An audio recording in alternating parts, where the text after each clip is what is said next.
The Maplewood neighborhood in the suburbs of Columbus, Ohio comes alive in the evenings with the sounds of children playing and lawnmowers running.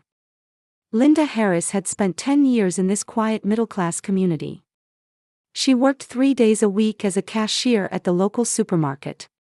While she sometimes felt like working full-time, her desire to properly support her 10-year-old son Ethan's school life took priority. Her husband Mark worked at an insurance company downtown. In the early days of their marriage, he had cherished time with his family, but lately he'd been coming home later and later due to work obligations. Linda found herself reheating dinner and waiting longer for Mark's return. He used to get home around 7, but now it wasn't unusual for him to arrive after 9. "Welcome home, honey," Linda would say as she heard Mark taking off his shoes at the front door, but she often felt conflicted.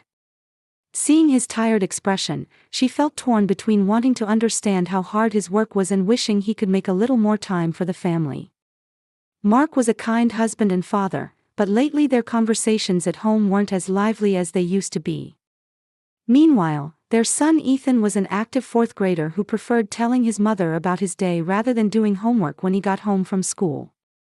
At Lincoln Elementary, he was friends with classmates named Jacob, Michael, and Emily. He was particularly close to Jacob, whose desk was next to his, and they often played soccer together during recess. "Mom, Jacob brought this amazing card game to school today. Can I go to his house to play sometime?" Ethan asked his mother while working on his math homework. "Of course, sweetie. But first I need to talk to Jacob's mother," Linda replied. She liked to stay informed about her son's friendships. She always made it a point to contact the parents whenever he made new friends. Ethan's teacher, Mrs. Miller, was a young woman in only her 2nd year of teaching. At parent conferences, she spoke enthusiastically about the children and had creative approaches to homework that impressed Linda. However, she was slightly concerned when Ethan recently mentioned that Mrs. Miller sometimes talks on the phone. She thought it was unusual for a teacher to take personal calls during class, but figured it might be an emergency and tried not to think too much about it. At dinner time, the 3 of them would gather around the dining table. Mark had started looking at his smartphone more often during meals, and while Linda assumed it was work emails, she wished he would focus more on family time. Ethan continued chattering about school events, but seemed to notice his father's lack of response. "Dad, will you come to my school event?" Ethan asked hopefully. Mark looked up and smiled. "Of course. Just tell me when it is." In moments like these, Mark seemed to return to being the kind father he used to be. While Linda felt relieved, sometimes his kindness seemed superficial. She couldn't shake the anxiety that something deep in her husband's heart was beginning to change. At night, after Ethan finished his homework and went to bed. Can you imagine making $10,000 a month just from YouTube, all from home? That's exactly what I did with Reddit Stories. No face, no voice. Check the link in the description if you're curious. Linda would sit alone in the living room, enjoying the quiet time. Mark was often at his computer in the study, and their time together as a couple had become shorter than before. She understood that marriages have their ups and downs, but lately she felt an inexplicable uneasiness about these changes. The 2nd week of October, Ethan came home from school in an excited state. As usual, he threw his backpack by the front door and ran to the kitchen where Linda was preparing dinner. "Mom, I have amazing news." Ethan's eyes were shining. "Next Friday, our whole class is having a gift exchange event." Linda turned around, drying her hands. "A gift exchange? What kind of event is it?" "We draw names to decide who to give presents to, and what you get is a surprise until the day of the event," Ethan continued excitedly. "Mrs. Miller says it's a special activity to strengthen friendships." That evening, Linda pulled the school notice from Ethan's backpack. The paper titled, "Gift Exchange Event to Deepen Friendship," indeed contained exactly what Ethan had described. It stated that presents should cost no more than $10, partners would be chosen by drawing names on the day of the event, and participation by all students was expected. As Linda read the notice, she felt slightly uneasy. Usually school events required detailed explanations and consent forms for parents, but this notice seemed too brief. However, seeing how excited her son was, she reconsidered that maybe she was being overly concerned about small details. The next evening, Mark came home unusually early. Looking at the clock, it wasn't even 7 yet. Linda was surprised but pleased, thinking they could have dinner together as a family for the first time in a while. "Welcome home, you're early today," Linda greeted him, and Mark smiled as he placed his hand on her shoulder. "I'm sorry I haven't been spending much time with the family lately. I arranged to come home early today." That night, Mark was more helpful with household chores than usual and even helped Ethan with his homework. While Linda welcomed her husband's change, she wondered why he had suddenly started acting this way.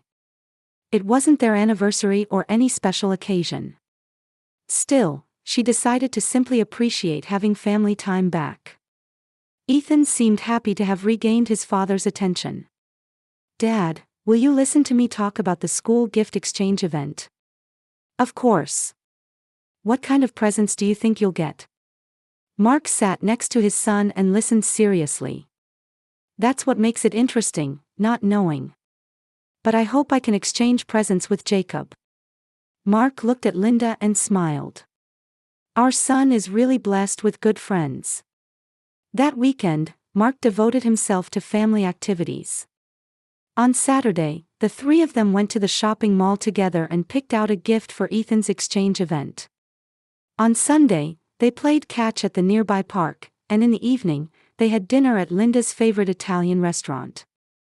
While Linda was puzzled by her husband's sudden change, she wanted to treasure this time. However, deep down, her uneasiness didn't disappear. Mark's kindness felt like he was trying to make up for something. His smile looked the same as before, but somehow seemed artificial. Monday morning, after dropping Ethan off at school, Linda headed to her shift at the supermarket. Her colleague Betty, a veteran cashier in her 50s, was like a confidant to Linda. "My husband's been acting strange lately," Linda confided to Betty during their break. "He suddenly became kind and started doing family activities." Betty nodded with an experienced expression. "Isn't that a good thing? Men sometimes have moments of reflection." "I suppose, but something feels off. It's like he's hiding something." "Don't overthink it too much. Since you're getting more family time, why not just be happy about it?" Betty's words made sense, but Linda's anxiety didn't completely disappear. Tuesday night, Mark came home late again. When Linda asked why, he explained, "A big project is getting underway. I might be busy for a while." Gone was the weekend kindness. He ate his meal with a tired expression and quickly retreated to his study. Wednesday, when Ethan came home from school, he began talking in more detail about the gift exchange event. "Mrs. Miller says this event has special meaning. It's not just about friendship bonds, it'll be an important memory even when we're adults." As Linda listened to her son, she felt uneasy about Mrs. Miller's choice of words. Wasn't the phrase, "important memory even when we're adults," a bit dramatic for fourth graders? "So, what kind of present did Jacob say he's preparing?" "That's a secret. But he said it's something really special. I want to surprise Jacob too, so I prepared a really good present." Thursday night, Linda waited for Mark's return in the bedroom. The clock had passed 10, but he still wasn't home. She sent a message to his cell phone but got no reply. When he finally came home after 11, Mark explained that the client dinner ran long, but he didn't smell of alcohol. "You've really been busy lately," Linda said with concern. "Yes, I have. But I think things will calm down next weekend. I'll make time for the family then." Mark gave a tired smile. Friday arrived, the day of the gift exchange event. Ethan was excited from morning and headed to school after barely touching his breakfast. As Linda saw her son off, she somehow had a bad feeling. She couldn't explain why, but anxiety had settled in her chest. At 3 in the afternoon, Ethan came home from school as scheduled. However, his expression seemed somehow complicated. How was the event? Linda peered at her son's face. It was fun. But I didn't get paired with Jacob in the drawing. Ethan looked a little disappointed. But Jacob gave me a present anyway. Really? What kind of present? It's in my backpack. I'll show you later. With that, Ethan headed to his room to start his homework. That night, Mark was late coming home again. Linda sat alone in the living room, reflecting on the day's events. Her son's subtle reaction, her husband's unstable behavior, and the inexplicable uneasiness, it might all be coincidental, but she couldn't shake the feeling that these were signs of some major change to come. Around 10 o'clock, Mark finally came home. He looked exhausted and after briefly greeting Linda, went upstairs to shower. Saturday morning, Linda was cleaning Ethan's room. As her weekend routine, she would tidy up her son's messy room and collect dirty clothes for the laundry basket. When she went to put away the backpack beside his bed, she noticed the zipper was half open. "Ethan, can you empty out your backpack?" Linda called to her son downstairs. "I'm watching TV right now, so you do it, Mom," came the reply. Linda sighed lightly and opened the backpack. Mixed in with the usual school supplies, textbooks, notebooks, pencil case, she could see something small at the bottom. It was a palm-sized owl mascot in dark brown. The owl was extremely well crafted, with even the texture of feathers carefully reproduced. Its large amber eyes looked as lifelike as a real bird's. Linda picked it up and examined it closely. It seemed too well made for a store-bought toy. It had a good weight to it and seemed to have something stuffed inside. "Ethan, what's this?" Linda came downstairs holding the owl mascot. Her son was watching an anime on the sofa but turned around at his mother's voice. When he saw the owl, his face lit up. "Oh, that's the present Jacob gave me. I forgot to show you yesterday." "From Jacob? But yesterday you said you didn't get paired with him in the exchange." "Right, it's not an official present. Jacob said, I want to give this especially to you. He said it's a sign of friendship." Ethan explained happily. Linda looked at the owl more closely again. It was certainly beautifully made, but seemed a bit expensive for a 10-year-old to give as a friend's present. Does Jacob's mother know about giving such an expensive-looking gift? "I don't know, but Jacob said, this is a special owl that protects whoever has it." "Cool, isn't it?" Linda smiled and returned the owl to her son. "It's a lovely present. But take good care of it." That afternoon, Linda went grocery shopping with Mark. Unusually, her husband had offered to come along. In the car, Linda talked about Ethan's present. "My son got this very detailed owl mascot from his friend. It looks a bit expensive, so maybe I should visit the other family to thank them." Mark answered while gripping the steering wheel. "It's just kids exchanging presents, right? Maybe it's better not to make a big deal of it. You might make the other family feel awkward." "Maybe, but as a matter of courtesy." "Linda, you sometimes overthink things. If our son is happy to get a present from his friend, that's all that matters." There was an unusual firmness in Mark's words. Linda felt uneasy but avoided further discussion. That evening, while the family of 3 had dinner, Ethan talked in more detail about the owl mascot. "Jacob says this owl has special powers at night. So it's good to keep it in the bedroom." "What kind of special powers?" Linda showed interest. "It protects you from bad dreams. And it always watches over whoever has it." Mark continued eating while saying, "That's childlike imagination. But you have to treasure your friend's feelings." That night, Ethan indeed took the owl mascot to his bedroom. When Linda went to say goodnight, she saw the owl carefully placed on the bedside table. "It really is a beautiful owl." Linda was impressed again. Under the room's light, the owl's eyes seemed to shine even more brightly. "Jacob is my best friend. So I'm going to take really good care of this present, Ethan said contentedly.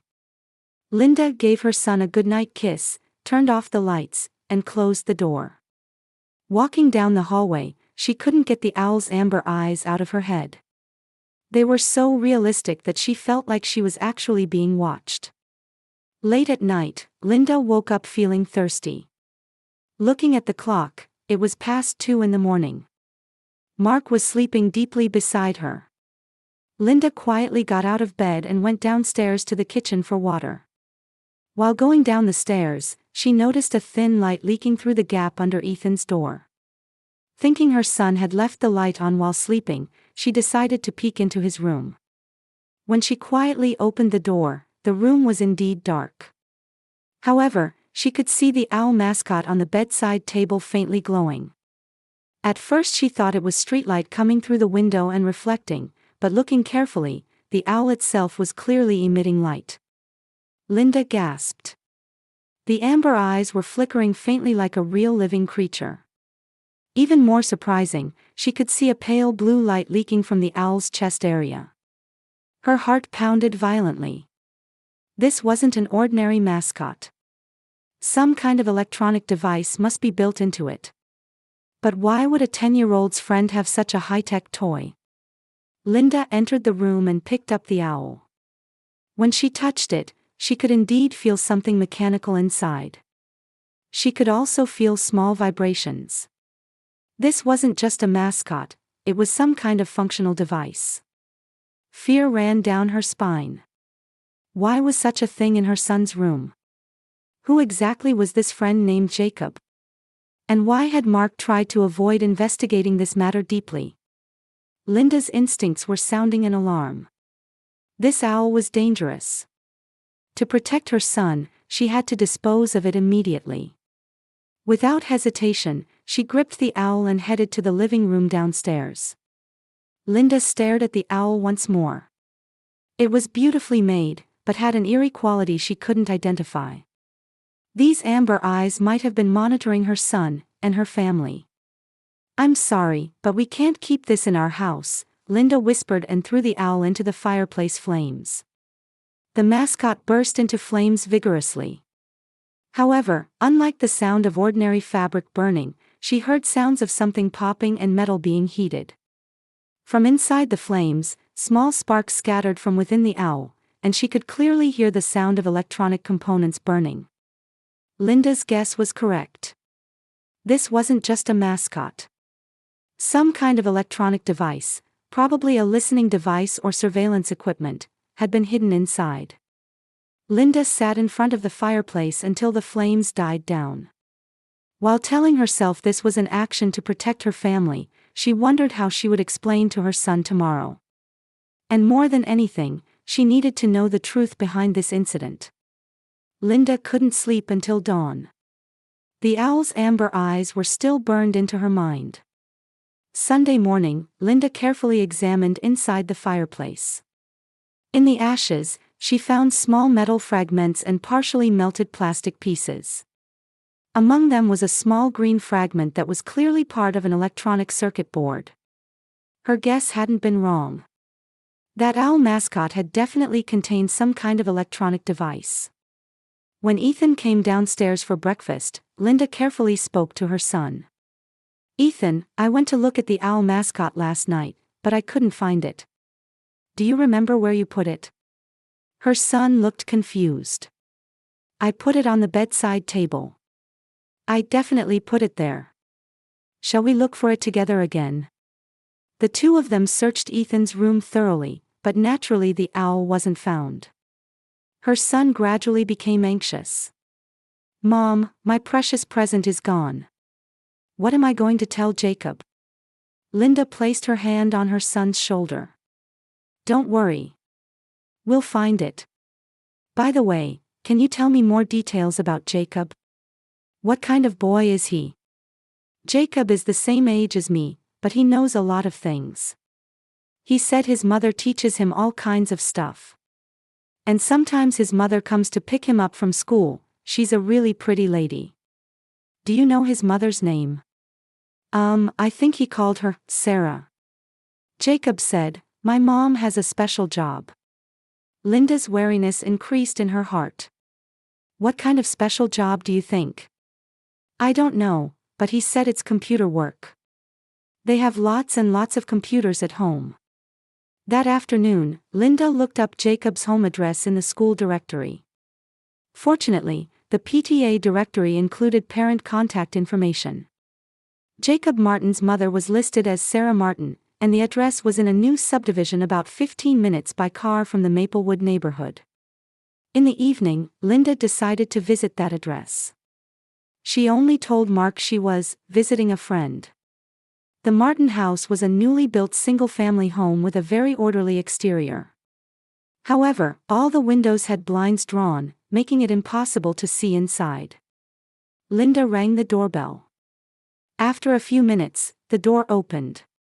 The woman who appeared was indeed beautiful as Ethan had said. However, her expression showed wariness. Are you Sarah Martin? I'm Linda, Ethan Harris's mother. The woman's face tensed for a moment. Oh, yes. You're the mother of Jacob's friend. What can I do for you? My son received a lovely present from Jacob, and I came to express my thanks. Also, I was hoping to hear a little about the gift exchange event. Sarah was clearly agitated. Gift exchange event? I'm sorry, but I haven't heard about such a thing from Jacob. I see.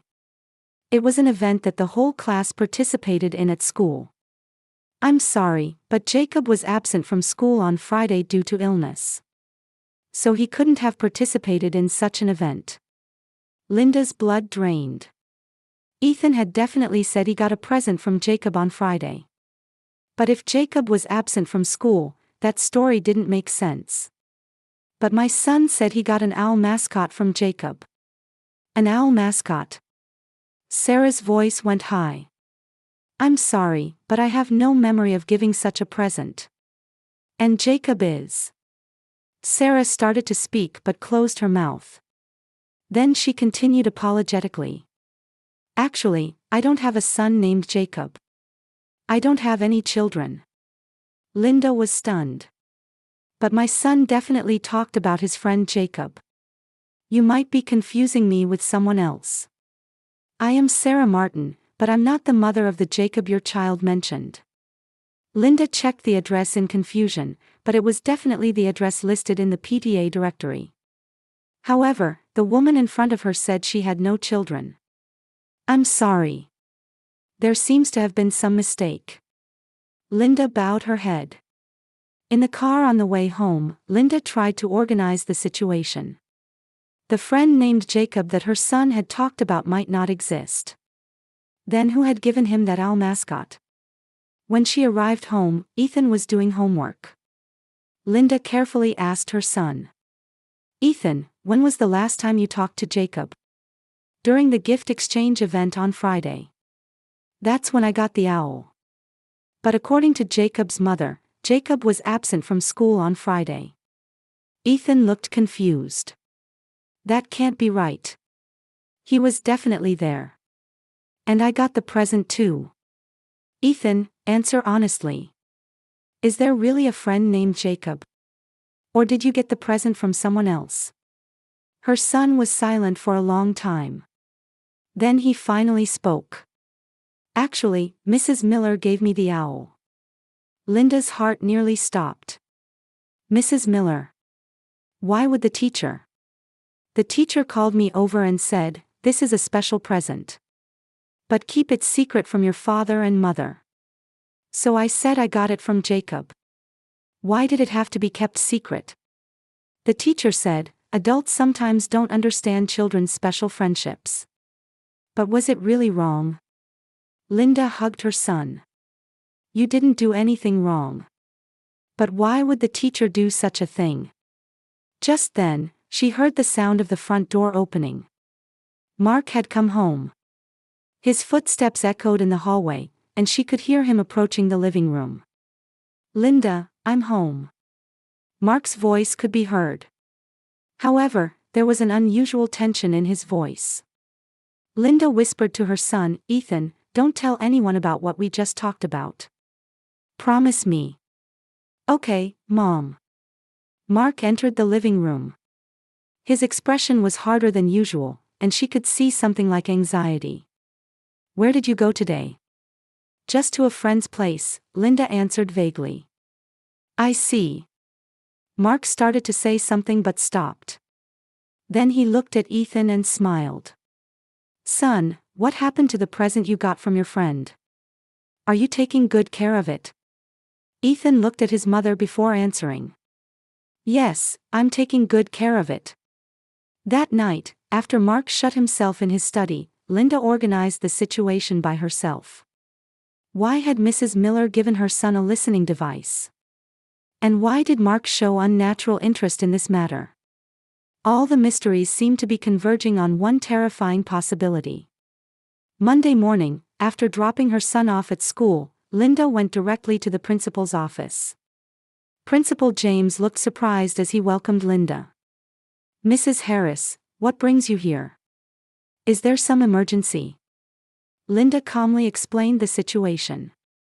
She reported in detail that her son had received a Mascot with electronic devices from his homeroom teacher Mrs. Miller, that he had been instructed to keep it secret, and that when she burned it in the fireplace, there were definitely electronic components inside.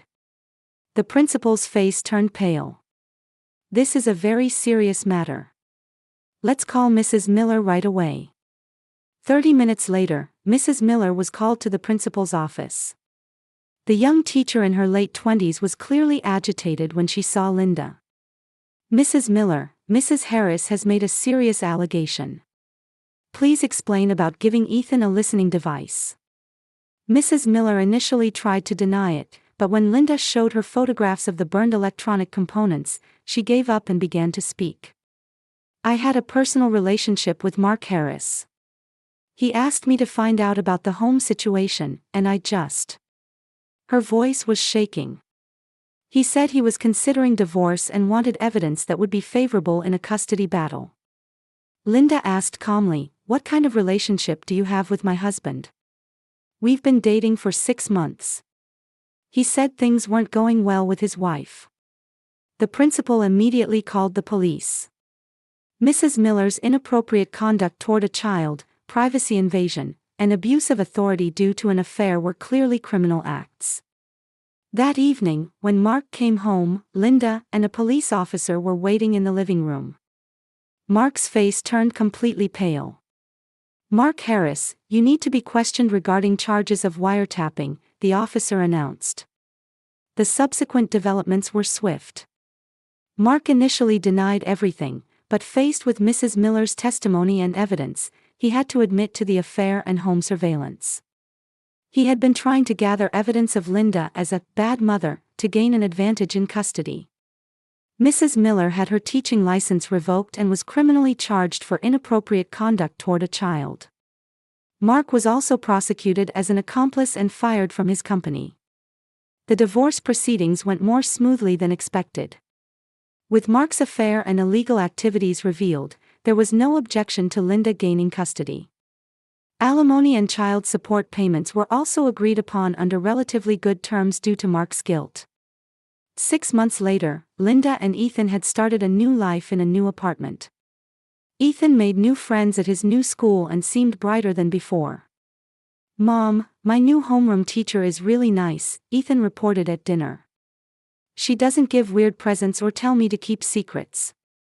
Linda smiled at her son's words. That's how it should be. Adults shouldn't force children to keep secrets. Mom, I'm glad you burned that owl back then. It was creepy. One Sunday afternoon, Linda was having a picnic with her son at the nearby park. While Ethan played on the swings, Linda sat on the grass, reflecting on the past 6 months. Her husband's betrayal had been painful, but she was glad to learn the truth. Most importantly, she had been able to protect her son from danger. If she hadn't followed her instincts that night and burned the owl, the surveillance would have continued and might have led to more serious consequences. Mom, can I play with my new friend Ryan next week? Ethan ran over to her. Of course, sweetie. But first I need to talk to Ryan's mother. I know. This time it's a real friend, so there's nothing to hide. Linda hugged her son. Through this experience, she had learned that a real family isn't about blood relations or formalities, but about bonds of trust and mutual protection. A stronger bond than before had formed between her and Ethan. As the sunset painted the park golden, mother and son walked home hand in hand. The difficult period was over, and a new life had begun. Linda was confident that no matter what trials awaited them, she and her son could overcome them together. With the courage to see through to the truth and the determination to protect family, any difficulty could be conquered.